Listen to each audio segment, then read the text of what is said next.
मैं आज जद पे हूं तो इतना खुशगुमान न हो, चिराग सबके बुझेंगे हवा किसी की नहीं। कि मैं आज जद पर हूं तो इतना खुशगुमान ना हो, चिराग सबके बुझेंगे हवा किसी की नहीं। संसद में गूंजी ये शायरी अब आम शेरो शायरी नहीं, देश के सबसे बड़े विवादित वक्फ संशोधन बिल के खिलाफ उठी चिंगारी की तरह है। अल्पसंख्यक कार्य मंत्री किरण रिजिजू जब वक्फ बिल को संसद में खड़े होकर देश की सबसे बड़ी जरूरत बता रहे थे, तब इससे और इस जैसे कई शेरों से कांग्रेस के शायर सांसद इमरान प्रतापगढ़ी ने सरकार को चेताया। इमरान प्रतापगढ़ी 24/7 365 डेज वायरल रहने वाले नेता हैं। करारे भाषण, सियासत और इंसानियत के हित वाली दलीलें देकर शेरो शायरी करके बाकी बहुत सारे नेताओं से खुद को अलग बनाते हैं इमरान प्रतापगढ़ी। इसीलिए बने हैं चर्चित चेहरा में हमारे भी खास। उन्होंने राज्यसभा में वक्फ बिल के खिलाफ ऐसा भाषण दिया जिसकी खूब चर्चा हो रही है। कांग्रेस अपने नौजवान नेता के हौसले से गदगद फिर क्यों ना हो। कौन है इमरान प्रतापगढ़ी, कैसे मिले राहुल गांधी को, कैसे राहुल गांधी से कुछ मिनटों की मुलाकात ने बदल दी एक शायर की जिंदगी। एक मिडिल क्लास फैमिली से आने वाले लड़के के पिता डॉक्टर रहे, लेकिन कांग्रेस हाईकमान के साथ आज उनका उठना बैठना है। कैसे प्रतापगढ़ से निकलकर देखते ही देखते इमरान ने राजनीति में कमा लिया इतना बड़ा नाम, यही सब बताएंगे चर्चित चेहरा के आज के इस खास एपिसोड में। नमस्कार, मैं हूं कीर्ति और आप देख रहे हैं न्यूज तक पर चर्चित चेहरा। महीनों से संसद के बाहर और बीते 2 दिनों से संसद के अंदर वक्फ बिल को लेकर भयंकर डिबेट चल रही थी। बिल का विरोध करने वाले बहुमत में नहीं थे, इसीलिए सरकार को रोक भी नहीं पाई। लेकिन इमरान प्रतापगढ़ी जैसे नेता ने, स्पीकर ने सरकार को चेताने का वो मौका भी नहीं छोड़ा कि देश, समाज और धर्म के लिए बीजेपी सरकार क्या गलती कर रही है। प्रतापगढ़ी इसीलिए और ज्यादा वायरल हैं कि शेरो शायरी से अपनी बातें रखते हैं। अपनी शेरो शायरी के जरिए ही उन्होंने सरकार को समझाया कि क्या होती है सियासत, क्या होता है सियासत का मजहब।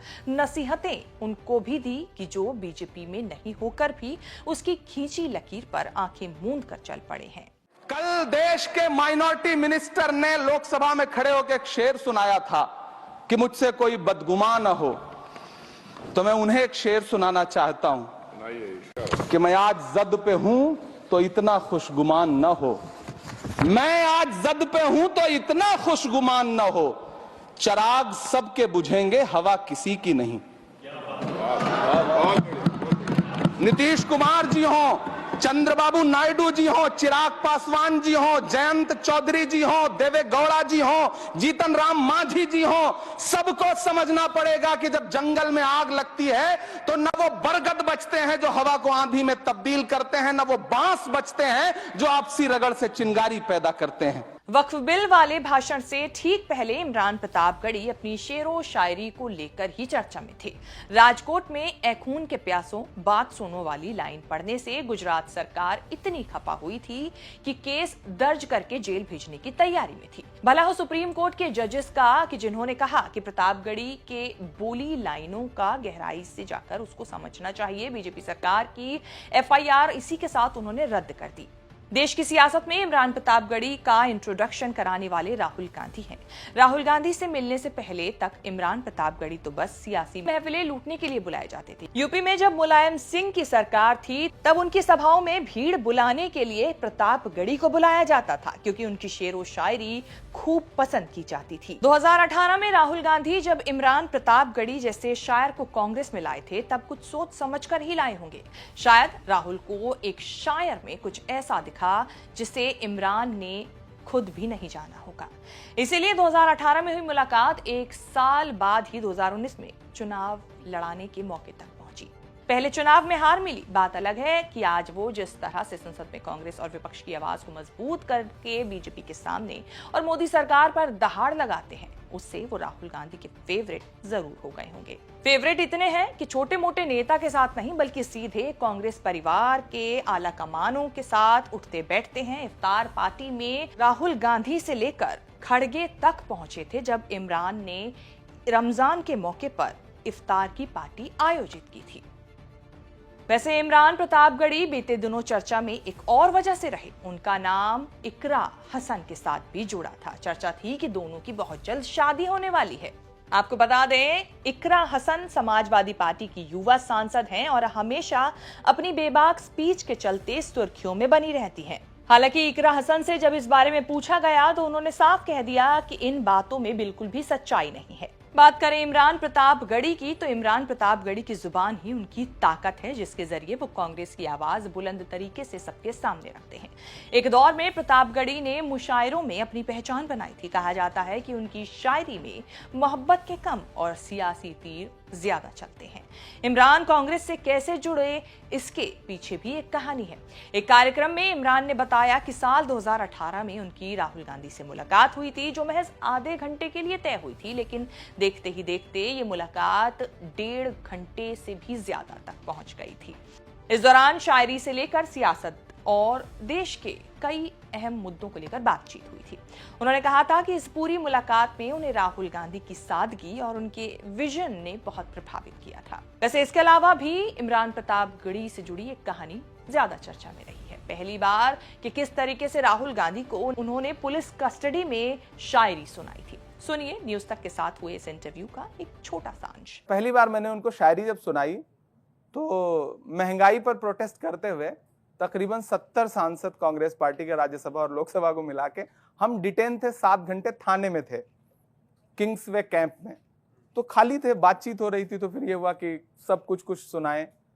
तो राहुल जी अपने मोबाइल में रिकॉर्ड कर रहे थे और मैंने पहली बार उनके सामने कोई शायरी सुनाई तरन्नुम में। वैसे तो मंचों पर कभी मुलाकात हुई तो कुछ सुना दिया, तो वो भाषण के बीच में कुछ शेर बोल देना वो एक अलग चीज है। उस दिन बतौर शायर मैं उनके सामने था, तो बड़ा रोचक मामला है कि मतलब पहली बार शायरी सुनाई तो वो थाना कहें आप उसे, जेल कहें, मतलब हिरासत में सुनाई। तो शायरी जाहिर सी बात है वो पढ़ते बहुत हैं और मैं उन्हें राजनीतिक व्यक्ति से ज्यादा एक दार्शनिक व्यक्ति मानता हूं और उनकी रुचि बहुत है पढ़ने में। मैं मतलब देखिए कोई भी साहित्यकार या कोई भी कला से जुड़ा हुआ व्यक्ति हो, जल्दी किसी को अपना नेता नहीं मान पाता है। वो इमरान प्रतापगढ़ी हो या कोई भी हो, अगर उसके अंदर कोई हुनर है और वो अपनी हुनर की पहचान के दम पर खड़ा है तो वो जल्दी किसी को अपना नेता नहीं मान, बड़ी मुश्किल से किसी को मान पाता है। तो मतलब मैं भी जल्दी किसी को नेता नहीं मान पा रहा था, लेकिन जब मैं राहुल गांधी जी से मिला और उनसे बहुत सारी बातें हुई और मैं उनकी विद्वता का भी कायल हूं। मतलब वो जब रेफरेंस देते हैं तो 5-7 किताबें गिनाते हैं, तो आप आत्मसमर्पण कर देते हैं। आपको लगता है कि नहीं यार ये तो हमसे ज्यादा पढ़ा लिखा व्यक्ति है, और इसके इलाहाबाद का व्यक्ति तो और किसी को जल्दी अपने से ज्यादा पढ़ा लिखा नहीं मानता। तो उनकी विद्वता इस मामले में, जब भी वो किसी चीज का रेफरेंस देते हैं तो 2-4 किताबों के नाम व्यक्तिगत मुलाकात में गिनाते हैं। मैं अक्सर सोचा करता था कि राहुल गांधी से एक बार देश का हर व्यक्ति एक बार व्यक्तिगत मिल ले तो शायद उसका परसेप्शन चेंज हो जाए। इमरान कोई एक्सीडेंटल शायर नहीं है। डॉक्टर पिता मोहम्मद इलियास खान के घर 6 अगस्त 1987 को जन्मे इमरान को बचपन से ही शेरो शायरी का शौक था। उन्होंने 5वीं क्लास में शेरो शायरी कविता लिखनी शुरू कर दी थी। इमरान इलाहाबाद यूनिवर्सिटी के प्रोडक्ट हैं। हिंदी की पढ़ाई की है, लेकिन हिंदी और उर्दू दोनों ही भाषाओं में अच्छी पकड़ रखते हैं। इमरान की मदरसा फिलिस्तीन हम मुसलमान हैं और नजीब पर लिखी गई नज़में काफी चर्चित रही हैं। वैसे ये शायद आपको पता हो कि इमरान प्रतापगढ़ी का असली नाम मोहम्मद इमरान खान है, क्योंकि वो उत्तर प्रदेश के जिले प्रतापगढ़ के रहने वाले हैं। इसीलिए उन्हें इससे ज्यादा लगाव है और वो इसे स्यूडोनाम यानी कि उपनाम की तरह अपने नाम के साथ इस्तेमाल करते हैं।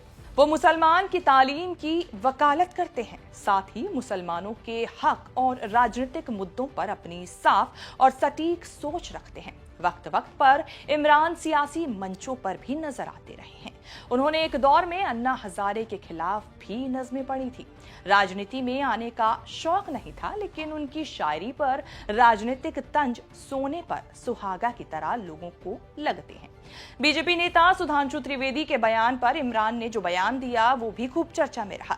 दरअसल बीजेपी नेता सुधांशु त्रिवेदी ने कांग्रेस नेता राहुल गांधी की दाढ़ी पर तंज कसा था, जिस पर मोदी जी की दाढ़ी पर पलटवार करते हुए इमरान ने कहा था कि मोदी जी की दाढ़ी को बढ़ाया जाता है और राहुल गांधी की दाढ़ी खुद ही बढ़ जाती है। कांग्रेस इमरान को अपने स्टार प्रचारकों की लिस्ट में रखते हैं, लेकिन वो मौके भी आए जब बीजेपी ने उन पर गैंगस्टर अतीक अहमद के करीबी होने के आरोप लगाए। दरअसल कई साल पहले इमरान ने अतीक अहमद के साथ मंच साझा करते हुए उनके लिए सम्मानजनक शब्दों का इस्तेमाल किया था। इस पर बीजेपी ने सवाल किया कि ऐसे अपराधियों के हितैषी लोगों को कांग्रेस अपना स्टार प्रचारक कैसे बना सकती है और इस तरह वो क्या संदेश देना चाहती है। इसके बाद ही इस मामले पर काफी बवाल हुआ और इमरान ने इस पर अपना बयान देते हुए कहा था कि वहां पर अतीक को मुख्य अतिथि के तौर पर बुलाया गया था। मंच पर उनकी तारीफ में बोलना केवल माहौल बनाने का एक तरीका था। फिलहाल इमरान राज्यसभा में कांग्रेस के सांसद हैं। उन्होंने साल 2019 में मुरादाबाद लोकसभा सीट से कांग्रेस की तरफ से चुनाव लड़ा था, लेकिन इस चुनाव में उनको हार का सामना करना पड़ा। बाद में उनको 3 जून 2021 में अखिल भारतीय कांग्रेस कमेटी के अल्पसंख्यक विभाग का अध्यक्ष नियुक्त किया गया। जून 2022 में प्रतापगढ़ी भारतीय राष्ट्रीय कांग्रेस के नामांकन पर महाराष्ट्र से राज्यसभा के लिए चुने गए थे। उम्मीद है चर्चित चेहरा में बनी ये रिपोर्ट आपको पसंद आई होगी। इसे लेकर आपकी क्या राय है, हमें कमेंट करके अपनी बात जरूर बताएं और इस तरह की खबरें आगे भी देखने के लिए बने रहें न्यूज़ तक के साथ।